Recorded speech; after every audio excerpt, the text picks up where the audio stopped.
load for a crowd. Welcome to Season 2 of Red Sox Digest, the only show where pain, sarcasm, and false hope collide nightly, like a Masataka Yoshida ground out to second. We break down every loss, every meltdown, and the occasional win, with sarcasm, facts, and no front office spin. Subscribe today at RedSoxDigest.com or keep wondering how a wildcard team spent an entire offseason avoiding power hitters. And now, here's the crew at Red Sox Digest.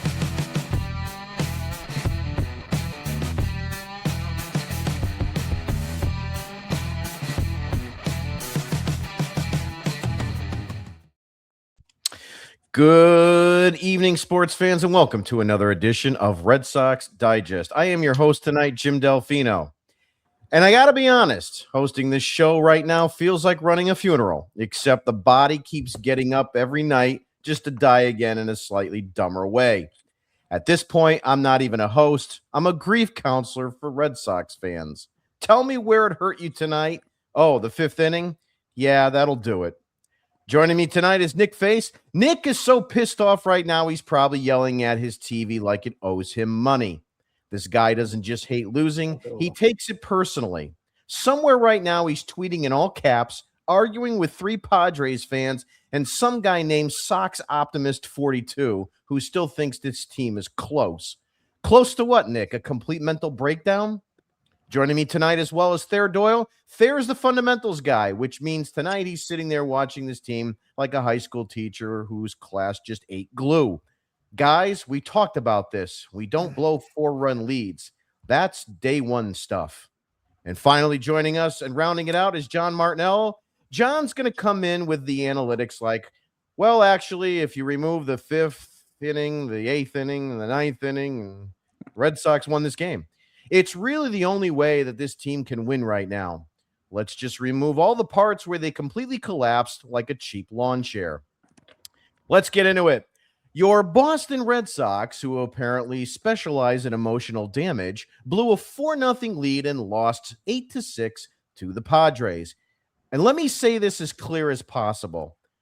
This wasn't a loss. This was a slow-motion choke job. You come out here, you score 4 runs, you're feeling good, and then what happens? You just stop. Like someone unplugged the offense and the pitching at the same time. Top of the fifth, Manny Machado steps up and absolutely launches a 3-run home run like he's playing home run derby. And the Sox reaction? Nothing.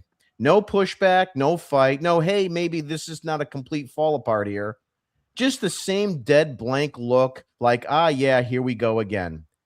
Because deep down, they know, you know, and I know, the second that ball left the bat, this game was over. Then, because this team loves to toy with you, they tie it in the 7th. Yoshida comes through, makes it 6-6, and for one stupid second, you think, all right, maybe this time they won't screw it up. Well, that's on you. That's your fault for believing, because immediately the Padres punched them right back in the mouth. Jackson Merrill hits a go-ahead home run in the 8th like he's casually ruining your Easter. And what do the Red Sox do? Same thing they always do. They fold, not bend, not fight, not compete, just fold. And then the 9th inning, where this is just becoming insulting. You're down 2 runs, game's still right there. And what do you get? Strikeout, strikeout, strikeout. Sit down, go home, thanks for coming, have some Easter pie. No grind, no pressure, no fight. Just 3 guys walking up there like they've already mentally checked out. Let's call this what it is. This team is soft. They're mentally soft. They are situationally clueless and completely incapable of putting a team away. You hand them a lead and they treat it like it's radioactive. And the pitching, every big moment, they give it right back. Every time. Like they're allergic to shutting the door. And the offense, they'll score, but only in 1 inning. It's like a toddler eating dinner. All the runs at once and then nothing for the rest of the night. This isn't bad luck. This isn't just one game. It's not early anymore. This is a pattern. A team that gets a lead, immediately panics, gives it back, and then dies quietly at the end, over and over and over again. And the worst part, you expect it now. 4-0 doesn't feel safe. It feels like a setup to a punchline. And you, the Red Sox fan, you are the punchline. So yeah, the Padres take it. Red Sox blow it. Yet again. Another day or another night of watching a team that just has enough talent to give you hope and just enough dysfunction to rip it away in the most frustrating way possible. I've said enough. It's time for the word of the day. And now it's time for Nick Face's Word of the Day! Coming at you with pure facts right now. The word of today is worst. Worst meaning you are the worst team in Major League Baseball through 9 games.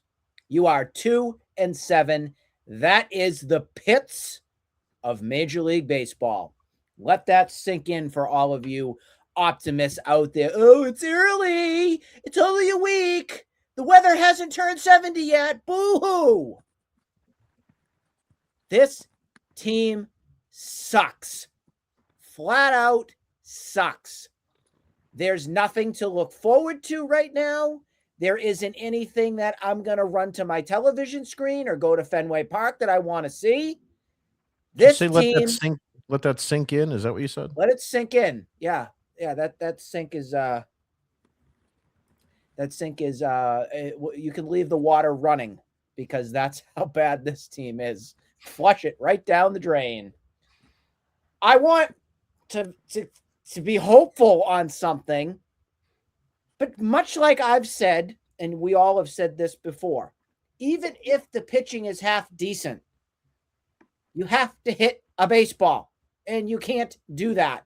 The game should have been over after the 8th inning, by the way, today, because when Mason Miller came in, I ran for the hills. I knew 3 strikes, you're out of here with Story, Duran, and Contreras. You didn't even need to stomach that, folks. You didn't even need to have a glimmer of hope if there was a chance in the world that team was going to come back from that.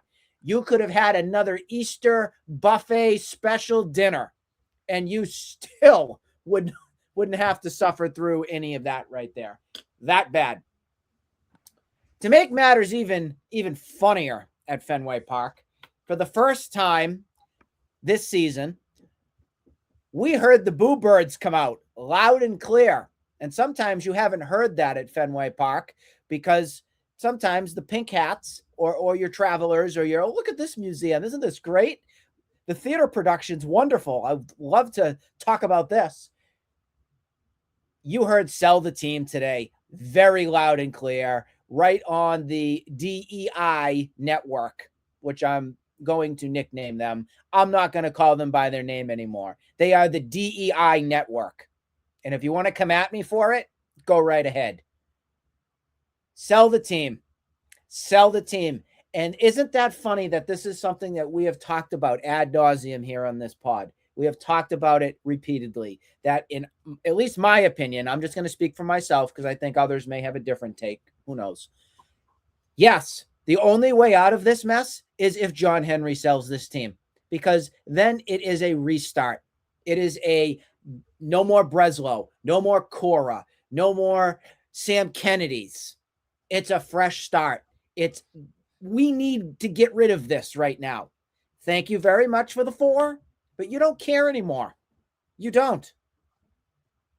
They got so lucky in 2018 with that super team. And they really got lucky in 2013 because they really didn't have any business winning that World Series either. That team got so lucky, had Boston all behind it. You really won 2 World Series with this ownership group, at least from their efforts, 2004 and 2007. The other ones, 2013, I'm going to say pipe dream, 2018, an anomaly, meaning that you had a super team. Thank you, Dave Dombrowski. You bought, you got. That's a nice Well, little Nick, phrase. You bought, you got. Isn't that Nick, cool? Nick, if you want to say something even deeper, you could even argue that they inherited a lot of guys from that 04 team too. It's a great point, Jim. I was going to get to that too. You Sorry. got a lot of players from the Dan Duquette era. You got a lot of players from Duquette's drafting. You did, from him getting. I think it was John Lester was a part of Duquette and others. So yeah, I mean, you inherited it. I mean, 4 championships. I'm not going to complain. I'm thrilled. Thank you very much for it. But 2018. That's 8 years ago. It's gone. It's going to almost be 10 years. I'm sorry. When we just went through that 2000s to 2020 era, I can't sit here and say it's acceptable anymore. The product on the field sucks. Your owner is checked out. He hasn't spoken since 2020 about the team. He hasn't. His little puppet masters have. Little weasel boy Kennedy and go Red Sox. Go Red Sox. Support my foundation. Tom Werner. That's what you get. Where do we go from here? Well, if you want to kick in the balls, you're going to get the Milwaukee Brewers this upcoming week. You're probably going to get a nice little sweepage, but we'll talk about that later. My word of the day again, worst. You are the worst team in baseball right now. Round of applause. Red Sox ownership. You rock. Woo! Round of applause. Yeah, totally agree with just about every single thing you said. Tonight's word of the day is brought to you by Fenway Park's blown lead bleachers. Come watch a 4-run lead disappear in real time. Comes with a free stress ball, 2 beers, and a complimentary apology from the bullpen that expires after the 5th inning. And now I want to turn it over to the Martinello Minute and John Martinello. And now the part they don't want said out loud. No spreadsheets or corporate spin, just the truth, raw and impatient. This is the Martinello Minute. I mean, where do we even start today? I'm sitting here annoyed, frustrated. As I've said 1,000 times, I'm deflated watching this team. And I think all we've had enough of the same story now for the past 5 years. It's been the same story year in, year out. They start the season slow. They pick it up around the trade deadline, going into the All-Star break. They have a bad trade deadline. They don't address any of the real pieces that need to get brought into the team. And then they dwindle out in September. They made the playoffs last year, and that lasted 72 hours. Friday night, the Sox finally snapped the 5-game losing streak. It came on here saying that we were about to turn a corner. Hand up. I was completely wrong. They did a 180, actually, and we're right back to square one. A team that's pressing, and the team that has no leader, and the most mature player in the clubhouse is 21 years old. Every single time this team has thrown a punch in a game, the opponent has come back immediately punching. They come back punching, and they've been punching us back twice as hard and 6 times over.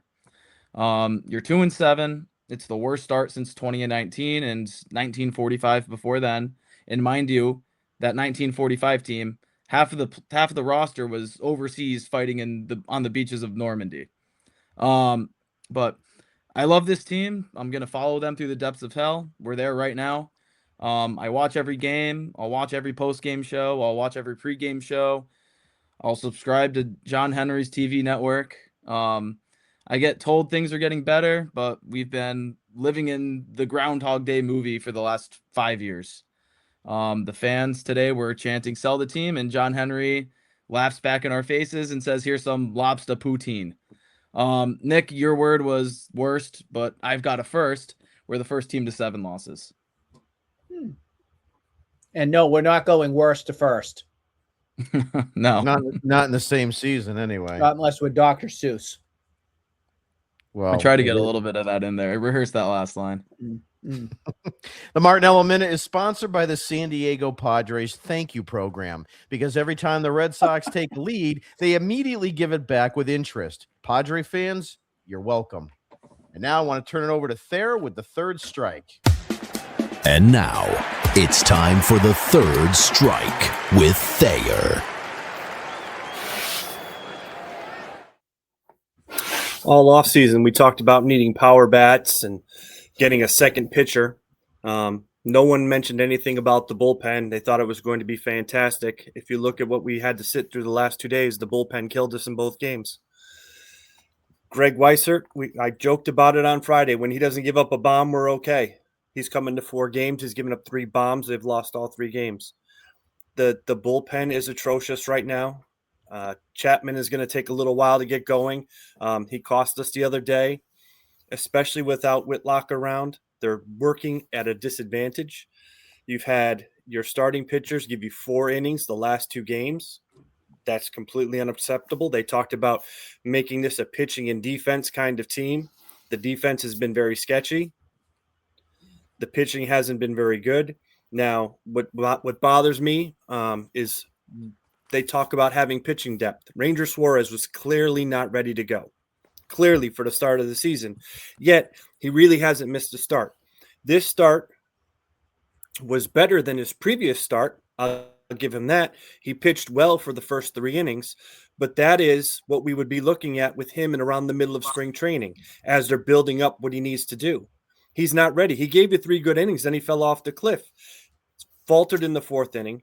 That's on management. That's on ownership, providing an understanding of what these guys are capable of doing.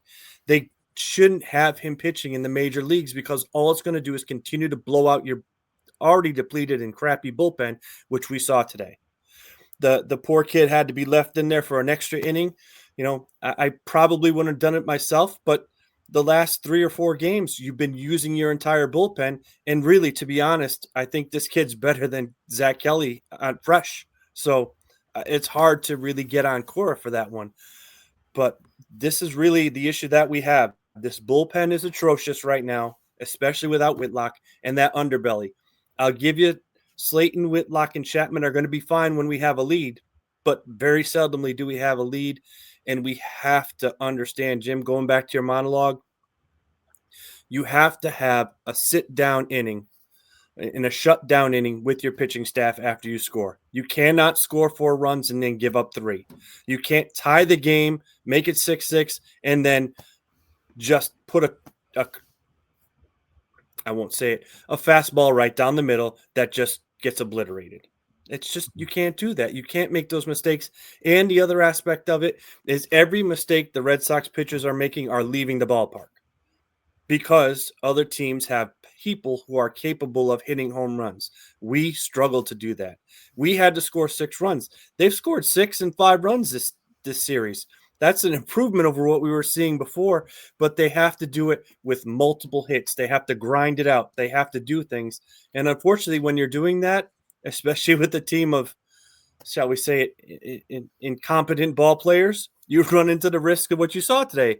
Now, granted, they probably would have thrown the guy out at third base, but Rafael just ran right into the out to end the inning, and it causes, more opportunities for our players to make mistakes. And that's what's costing us. Yeah, stupidity on the base pass, stupidity on defense. And a lot of this I still blame Cora. He's just too much with Weissert, as far as I'm concerned. I don't know what I don't know if he just doesn't trust anybody else or he just wants those guys, with leads. I don't know what it is, but something's got to be done quickly. Otherwise, we're circling the drain. That said, the third strike with Thayer is sponsored by the Red Sox 9th inning approach. 3 swings, 3 misses, and just enough time to beat traffic out of Fenway. I want to start with our talking points today. First one I'm going to call the 4-0 lie. So for about 20 minutes, the Red Sox looked like a competent baseball team. A 4-run explosion in the 3rd inning, highlighted by Jarren Duran's 2-run double. Willie Abreu had an RBI triple, and Yoshida added on, gave Fenway the dangerous feeling, which was hope. But like every bad habit this team has, it didn't last. What looked like a statement inning quickly turned into a setup for collapse as the offense disappeared immediately after building a lead. So you go up 4-0 at home and completely shut down offensively the rest of the game. Do you view this lineup as streaky and dangerous or just broken? John, I'll start with you. I think at times, as we get, along throughout the year, I think streaky will be a more accurate way to represent the Red Sox lineup. But right now, it's just completely broken. You can't, you can't say that it's inconsistent because we haven't seen, outside of one inning today, them put up a crooked number through 9 games now. So they had nothing to show. Life, especially late in games, it's always been, as we saw the last 2 days, 8th inning, 9th inning, strikeout, weak ground ball. Mason Miller comes in, 9 to 12 pitches, like zero life, zero fight whatsoever. So how I view this team right now, it's just broken, and I'll tip my cap to Breslow. He said that we're a good team that's not playing well. I can't believe him anymore. I don't think this team's very good, but Anymore. at least he could, Breslow could admit that we're not playing well. And he'll go live in his fantasy lands that this team is good. Hopefully we see a stretch fairly soon that shows that they can be good. But they're just broken right now, and I think even once all the cylinders start firing, especially from the pitching side of things, it's going to still be a very streaky offense that we cannot rely on. I don't like Breslow's comment saying that this team is good. How do you know it's good? What indication do you have that this team is good? I mean, they're not playing good baseball. We can all agree on that. But it doesn't necessarily mean the team is good. That's their MO, Jim. They have to lie to the fan base to make They you have buy to in. lie to the fan base. That's exactly what they have to do because they have nothing else to go with right now because they're grasping at straws. Fair. Did you listen? Before you go to Thayer, can we go to, I have one important thing I want to say. Sure. Did you hear any of the interviews with Tom Werner and, well, I guess it would tie into Breslow, where they kept reiterating the point of, we have done this in our history. We have won this many games. It's the resume. History. It's the resume, continuous nonsense spewed out of their mouth to remind us. I don't need to be reminded. I don't. They live in the past, and they're living with the past with their personnel too. You've got guys in this on personnel that have been there since 2004. Okay. Our media could be a lot better, though, in handling it because they sit there like they're little puppy dogs. Oh, yes. Oh, yes. Oh, yes. That's wonderful. Kiss my ass. No. Say, well, this season is not going great. Last season had too many ups and downs. But none of these buffoons who are broadcasting here or media reporters call it out. And you people need to do it. You Gordos, you Bradfords, you people out there need to do your job better. You really do. Nick, they're not going to do that because they're afraid of getting blackballed. No one has any balls here anymore. I mean, I love Chris Cotillo. He's a great guy. He follows me. I follow him. But again, they're limited because no one's going to stick their neck out for this team because they're going to get blackballed. Just moving right along just for time. So, Thayer, your thoughts on the lineup? Again, streaky but dangerous or fundamentally broken? Your thoughts? Neither. What we're dealing with is a team kind of like the Tampa Bay Rays used to have, where they are going to rely on the opposition to make mistakes, and that's how they're going to sort of put things together. The problem is this team doesn't have an offensive approach. We actually walked 4 times today for the first time. The last couple have been, one walk a game. They're not capable of hitting for power. So the problem is they've created an analytical lineup of the true outcomes: a walk, a strikeout, or a home run. They don't walk and they can't hit home runs, which leaves you only one other true outcome is strikeouts. And that's what we see. They're all trying to do way too much. The one opportunity they had today to move a runner over with a productive out was a mistake because Story was trying to pull. He's now back into that pull happy consciousness that he was in, and he was so far out in front of an 87-mile-an-hour pitch that he cupped it and just happened to squib it to first base to be a productive out, but it was a total mistake. That's the issue with this team. We talked about it the other day. 1 through 9, for the most part, they have the same hitters with the same approach. There is no sort of nuance to their batting order where one guy's capable of doing this, another guy's capable of doing that. They're all struggling in the same aspect, and that's the problem. I don't see them really becoming ultra dangerous. They're going to have to sit to a position where if they get a couple walks, they can do something. If they get the other team to make an error, but it's going to be very difficult for them to be consistent this year. Really would be an interesting lineup right now if you had Anthony, Bregman, and Devers 1, 2, and 3. Nick, what is your thoughts? Fundamentally broken or streaky but dangerous? Neither. This lineup's crap. We've known about this. I don't see them even having a streak in them. The only streak that they've got in them is a strikeout streak. That's it. There's no thump. There's no protection. I feel bad for Wilyer Abreu currently right now, who's trying to handle the entire lineup all by himself, hitting in the 5th spot. Why is he hitting 5th? I have no idea, but that's where he is, and he's at least producing. That's one player. Outside of that, you got nothing. You got nothing. I'll maybe give you Rafaela's doing okay, but I don't want Rafaela higher than 8 or 9. I don't. That's who he is. Remember when we used to finesse and fiddle with the lineup with Jackie Bradley? Whenever we hit him higher, forget it. Done. Back to old ways. I'm not doing that with Rafaela. Stay low. That's what we have to do on that. And then the other thing I wanted to just mention quick regarding the lineup when we had a 4-0 lead. Did you guys happen to see the numbers for Ranger Suarez and what he's done from the WBC, spring training, and the regular season? So spring training in 3 starts, 9 innings, 14 hits, 11 ERA. World Baseball Classic, 2 starts, 4 2/3, 6 hits, 11.57 ERA. That's really good. Definitely. A 2.414 whip. Regular season so far. 8.8 in the 3rd innings, 13 hits, an 8.64 ERA with a 1.92 whip. Woo-hoo-hoo! That's your desperation signing after Alex Bregman stuck his finger in your face and said, fuck you.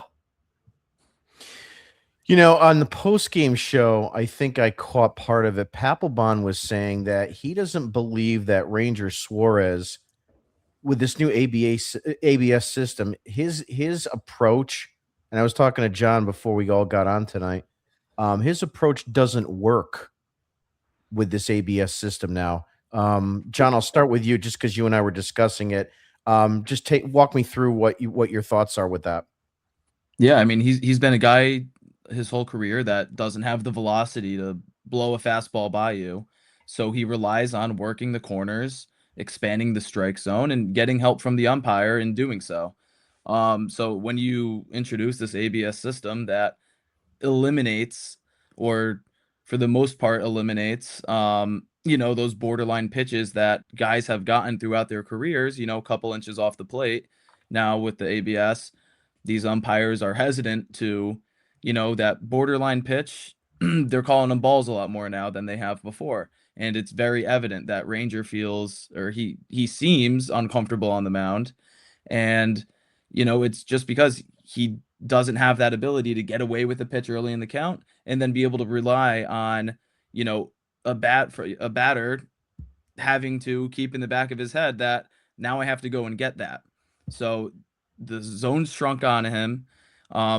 As I said, he doesn't have that, blow away velocity to, keep in his back pocket when he needs to, when he would need to take it out like a Garrett Crochet does. And he struggled with it. So, he's tied up for 5 years and $120 million or whatever it was. And he's really going to have to figure out rather quickly how to adapt to the new way that this game's going to be played from a pitching standpoint. If you had a limit on the ABS challenge calls, you might be able to convince me and say, well, you get one or two, maybe you earn a third one, something like that. You could probably make do. But I mean, there's an opportunity for players to just keep going pitch after pitch after pitch. And of course, if his stuff is outside, and it's called a strike, they can continue to win those challenges and continue to maintain those challenges. So, I mean, this could just be a really bad situation for a guy like Suarez. Thayer, your thoughts on ABS and Suarez? I don't think it's going to have as much of an impact as we all think it will, especially watching other clubs and other ways they're playing it. So many of these teams are just waiting to call their balls and strikes. They're not going to waste them. It's not as easy as we think it is as an offensive player to really be totally in control of the zone. When Suarez is going well, it's not like he's working 2 to 3 inches off the plate. He's working just off the plate, if that. And most importantly, when he's going, it's not that he's getting called strike threes. His ball is moving and he's getting bad swings and misses. And he's getting people to put the ball in play awkwardly. So it's not so much that he'll just be living outside the zone, kind of Daisuke Matsuzaka style, and everyone's calling balls on him. He's really, when he's going, he works within the zone and becomes effective outside the zone. He works out of it when he has 2 strikes. And that's where his advantage comes in, not really for strikeouts, but to get poor contact and get swings and misses. Nick, your thoughts on Suarez and the ABS system question? I really wish when we first did our show, when we were all hyped up about, we got this guy that came from the Phillies. Maybe we got one from Dombrowski. I wish I could turn that back and just tell you that I was concerned at the beginning instead of sunshines and rainbows for everybody from being happy that we signed a player at that time. I wish I called it out, and I wish I said he's a nibbler. He's somebody that has to be on to be good and to win a game. And if he's not, it's going to be a shaky outing. And so far, that's exactly how I felt when we signed Ranger Suarez. I also think that I don't want to call him lazy because that's mean. I don't want to be mean. I don't think he's always checked into a game. I think that he sometimes is just out there and isn't fully in the zone, meaning that he is going to be a competitor, that he's going to pitch his best, that he's going to work his butt off to help his team. You think it's a preparation thing? I think it has something to do with preparation, but that can also go back to our coaching staff as well to get him into shape, to motivate him, to get him in his best routine that he could be on the mound. So, yes, it comes down to the player's ability, number one, but it also has to stem from our coaching staff, who is not good. That is another major problem with this team. I feel like we as fans or we as podcasters or people in the media, we see these things when the coaches should be the ones that are addressing these things and making adjustments and having these players pull them aside, show them video, tell them that they're like Story, they're pulling all their pitches, or Suarez, hey, don't let the ABS system impact you too much. Make sure you hit your zones. And that means a one-on-one with Nevarez or Connor Wong, whoever's catching on that night, to make sure people are on the same page. Ranger Suarez has not been on the same page ever since he's been here in Boston. I have not been impressed, and this could be another one of those deals and contracts that goes down in history as a bad one. And we're already 2 starts in. Please don't make it go bad. Make it get better. Yeah, I mean, my opinion is that, Breslow's MO has been about getting power guys, Andrew Bailey power guys. So, you really kind of look at this situation with his signing and you kind of scratch your head a little bit because he's completely the anti-power pitcher. So, obviously it remains to be seen moving forward if it continues to improve. To Thayer's point, he's still on spring training mode, so to speak. And, people are going to turn around and say he'll build up arm strength and we'll get him good by the end of May, June. The only issue is that are you going to be so far behind in the standings that you're just never going to be able to get out of it? And that's the problem, the lack of preparation. And, some people like me, want to blame the WBC. Others don't. I still do. And, your number one is supposed to be for the team that's paying your salary. So, moving right along, next topic I want to talk about is Masataka Yoshida. I'm calling him the tease. Yoshida quietly had one of the biggest nights offensively, an RBI double early and a clutch 2-run double in the seventh to tie the game. On paper, that's exactly what you want from a middle of the order bat, quote, air quotes. But even his biggest moment felt hollow because it just set up the next collapse. He did his job. The rest of the team didn't.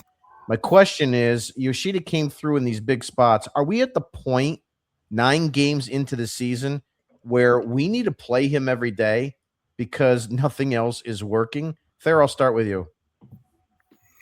It's hard to speak negatively about him, to be perfectly honest, given what the rest of this offense is looking like. I know we do have, our own little issues and sort of PTSD with what he has been since he's come here from Japan a couple of years ago. But maybe there is something to his health in his shoulders. We saw it down the stretch last year. He was capable of putting the bat on the ball and being relatively productive. Today he's doing what he's supposed to be doing. Maybe he is a professional hitter.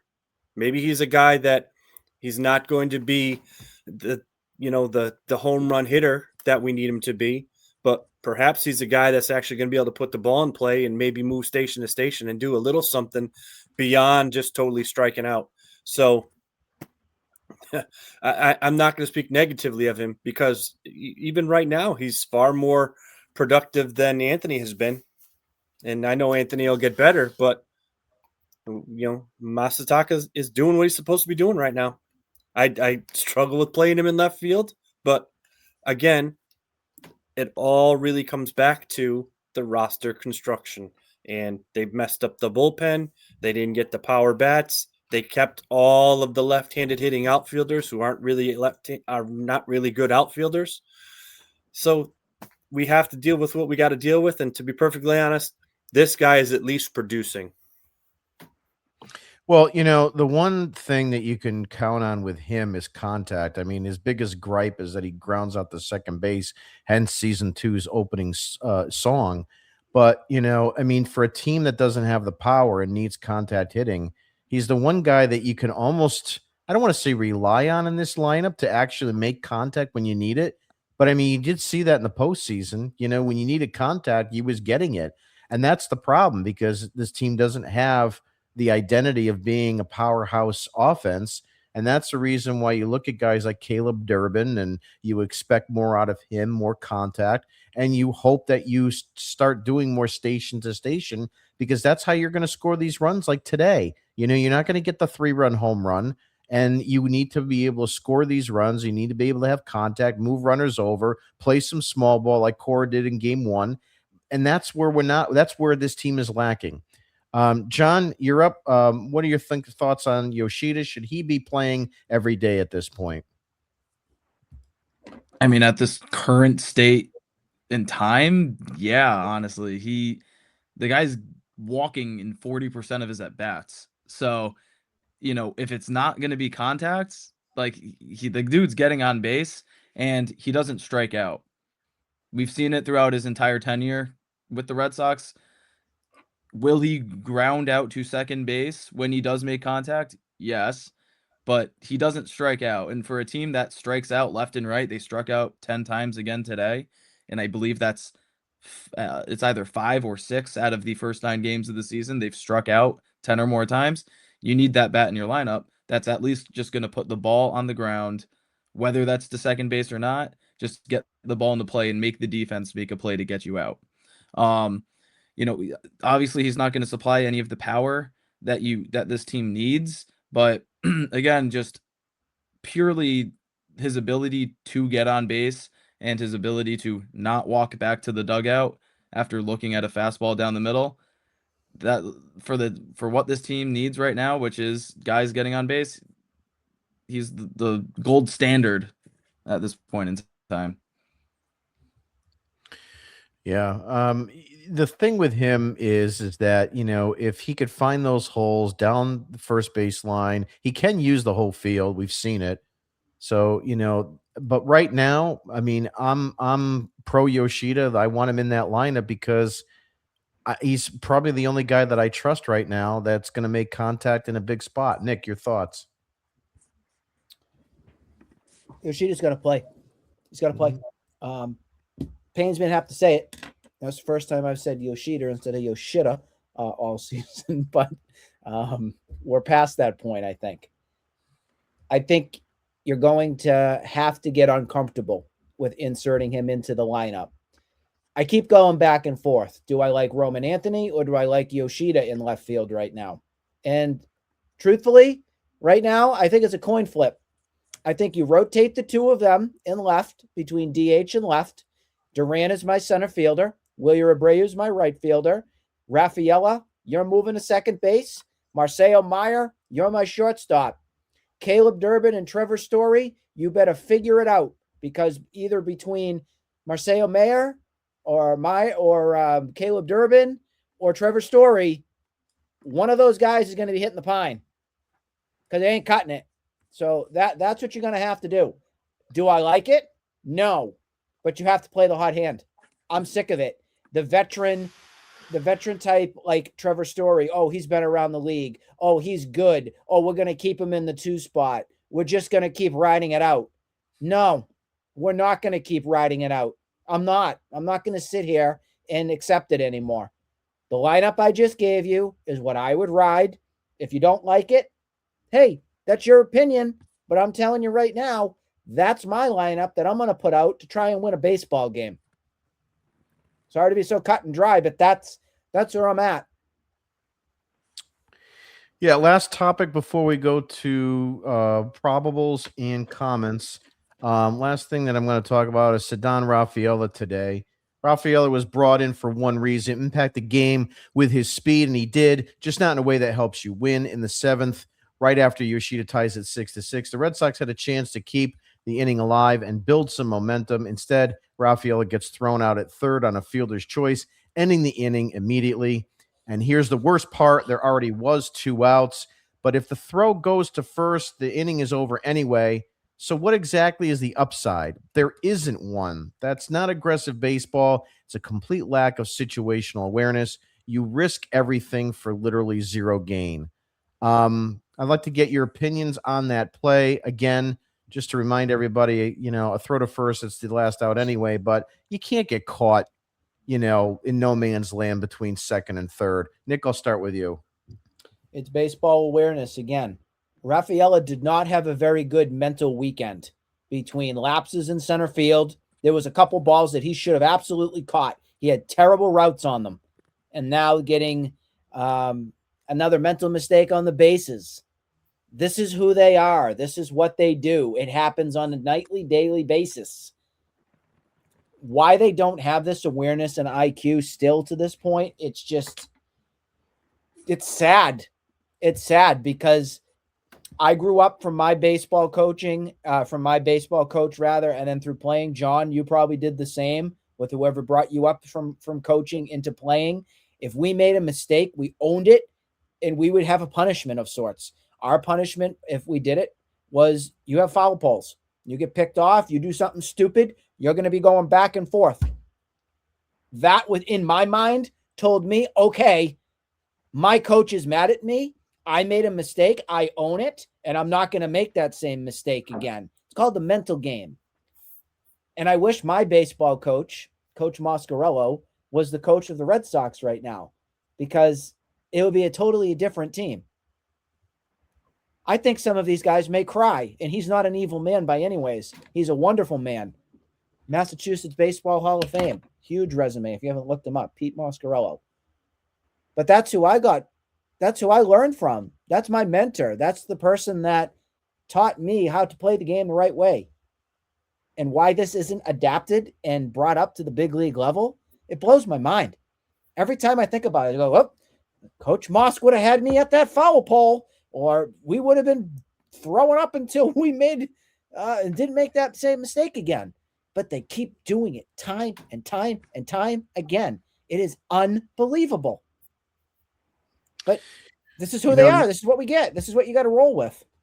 Nick, you brought up a good point about his awareness, and even in the outfield, with his movements towards the ball. He had another one today that just went over his head. Now, whether if he actually, caught the ball, in his sights earlier and was able to track it better, I don't know. But I'm starting to wonder, especially with the way Durbin has been struggling, if there might be some sense to putting him at second base, which would then allow you to have Duran in center. You'd have Anthony in left, and then that opens up for Yoshida to be your full-time DH. I don't know, but right now he hasn't looked fabulous in center field. That's the one thing I will say. Thayer, your thoughts on today's gaffe with Rafaela? He's absolutely struggling mentally. He's not where he has been in the past. Young player. I know he's not a rookie, but he's still a young guy. It's there's two choices: you be patient and you'll trust in his talent, or you don't be patient and you just sort of sit the guy.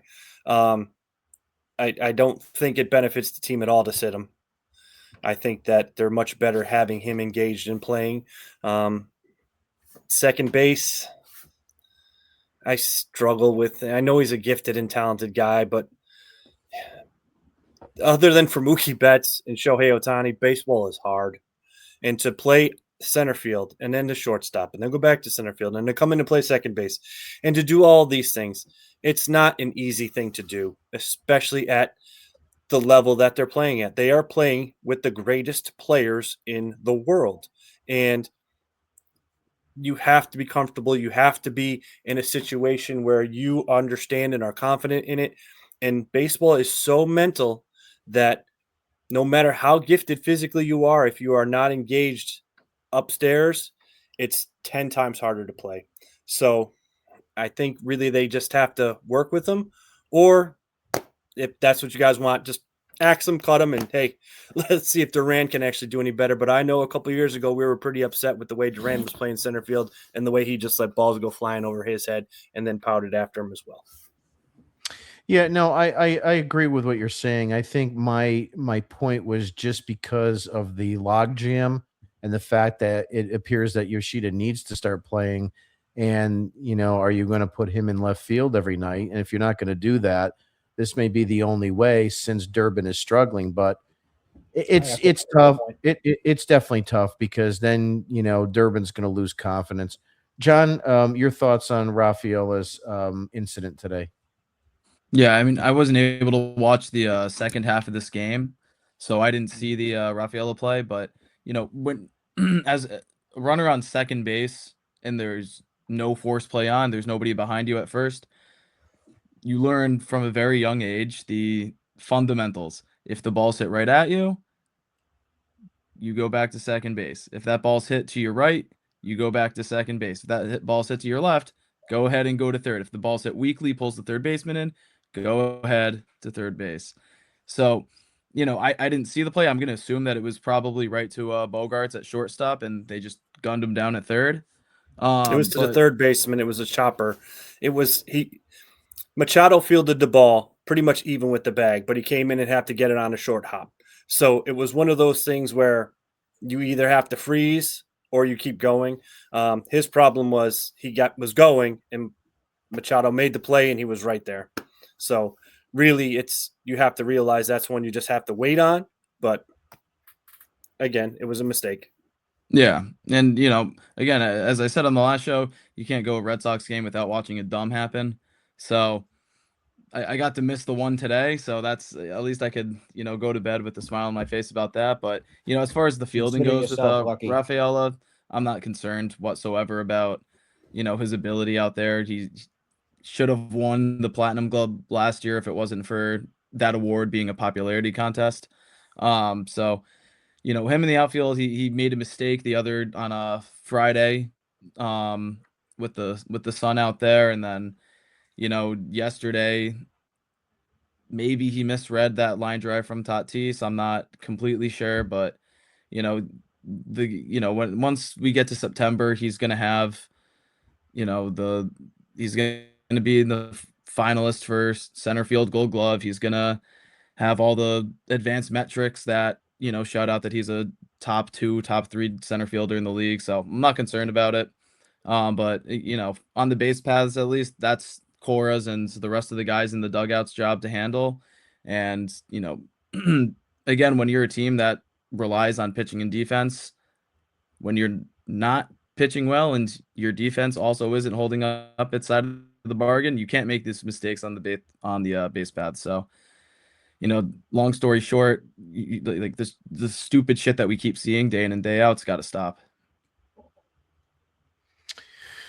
Yeah, exactly. Just going through a few quick comments here. Pat's Dynasty, I hate this team. It's been frustrating. There's no doubt about it. Fire Breslow and fire Henry into the sun. The problem with Breslow is that what do you do from here? I mean, he was the 18th. I'm joking. He was like 13th or 14th guy. You can employ me. I mean, it's like you're just there. It's going to be a shit show again, and I don't think it's going to change. Continuing on, Jules says Rafaela will never trade him. The problem is they look at him as a right-handed, platinum glove type guy, and because he's right-handed, he's not going to be moved. I think if he was left-handed, it'd be me a bigger chance. But Eric says the offense wasn't an issue today. 6 runs.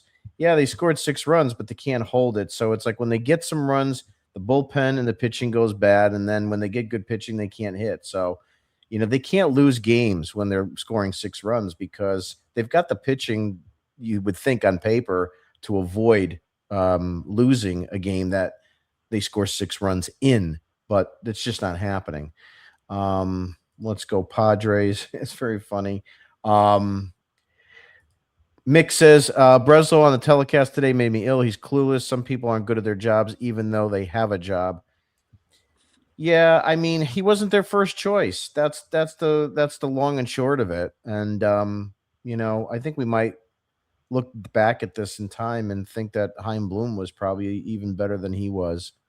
P. Fatsy should be fired. I still don't know what he does here because whatever he does, he doesn't do well. But that's 6 years in. Yeah, and you've been having bad luck for 6 years. Cora does have faith in Weiser because of what he has been able to do in the past, plus the other guys that he has, like Kelly, are not any better. The issue is the two of them. I'm not a Weissert fan. I'm not a Kelly fan. I think he could find and do better. They're just not consistent enough. That's the problem. The stuff is there, but they're just not consistent enough. Whitlock also not being there this weekend hurt this bullpen exponentially. Yeah. Let's make sure. I understand he had the birth of his child. That's priority number one. I'm not saying that he should have stayed here to have his wife go give birth without the father being there, but it hurt the team.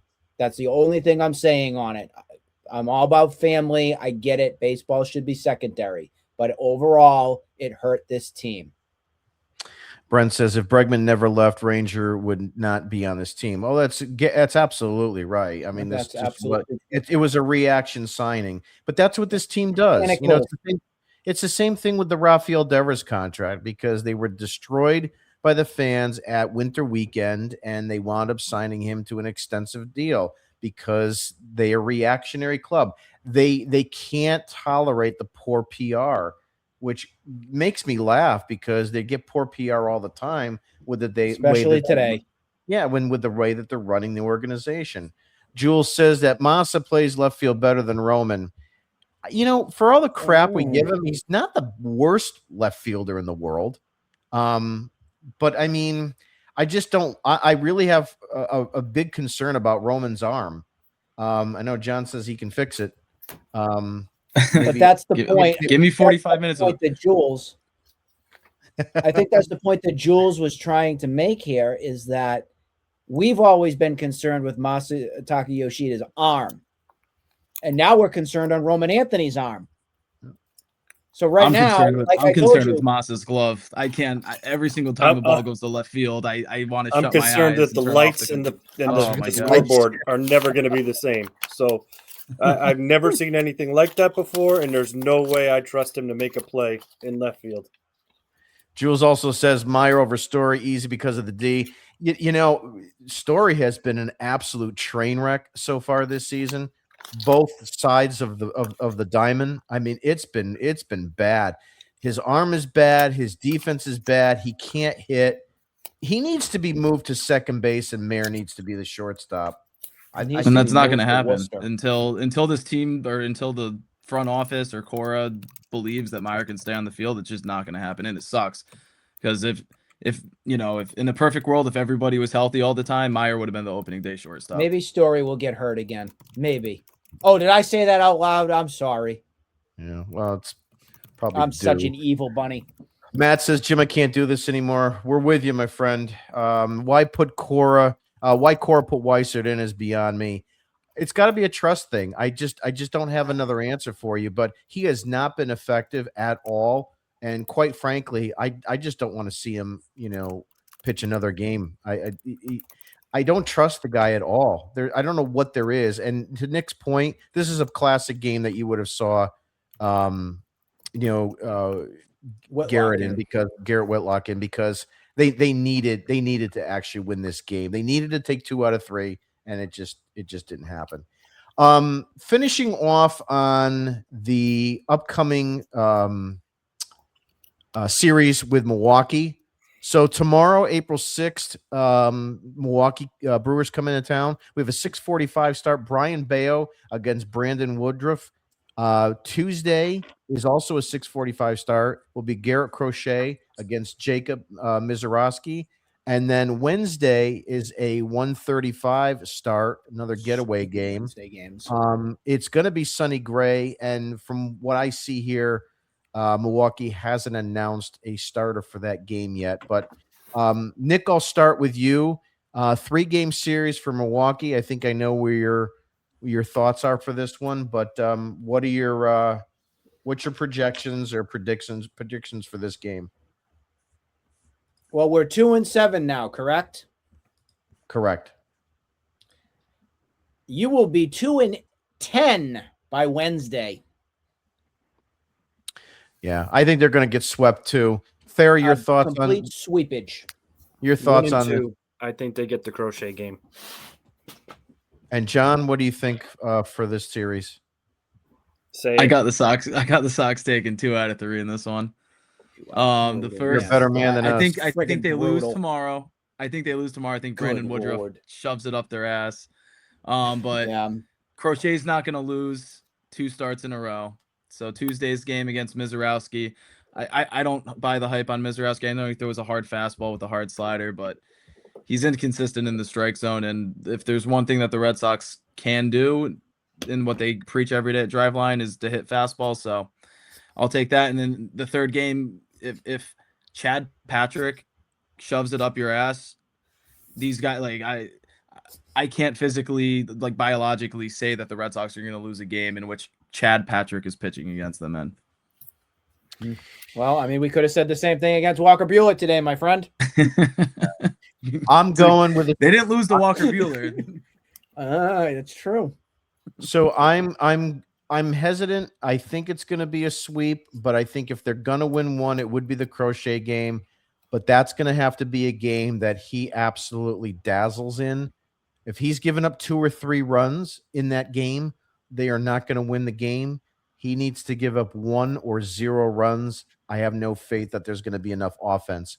It could be a 2-0 win, a 1-0 win, but if he's giving up 2 or 3 runs, they will be swept. So it's a hard team to have come in at this point of the season, especially with the way they've been playing. And for that amount, it doesn't get any easier. That said, I'm going to call it for tonight. I'd like to thank Nick, Thayer, and John for being on. Also, too, if you haven't been on our website yet, please go ahead and subscribe to our digital newsletter at redsoxdigest.com. That's Hey, Red don't Sox forget to start a game. Oh, I'm getting to that. Yep. Okay. Sorry. Yep. And the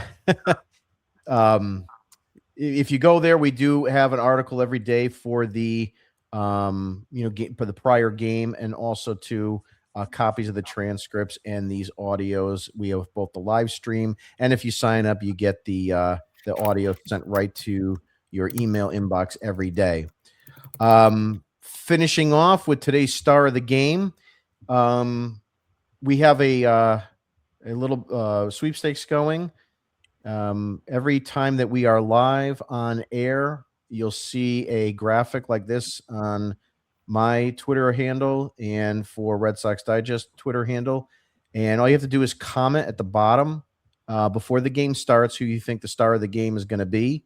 And if you're right, you get a point, and whoever has the most points by the end of the season in October, you will win a $100 MLB gift card shop gift card. All you have to do is follow, comment, and win. Today's star of the game, I'm going to let Thayer have this one. Who's your star of the game? I'm going to go with Mason Miller, pretty much because we get 2 stars of the game because he shut us down both Saturday and Sunday. So we'll give it to Mason Miller. So Mason Miller is your star of the game. I don't see a match on anyone on the Twitter handle. So unfortunately, we don't have a winner tonight. Nobody's getting any points, but we will be back with you. I believe, did we say Wednesday? Is that when we're going to be back on Wednesday? Yep. So, okay. So we will be back on Wednesday, and you'll see this graphic on our account, and definitely go ahead and sign up online and leave your comment on who you think is going to be the star of that game. That being said, we're going to wrap it up. Thank everybody for being on. Thank everybody for commenting and following us. And have a great night, everybody. We'll see you Wednesday.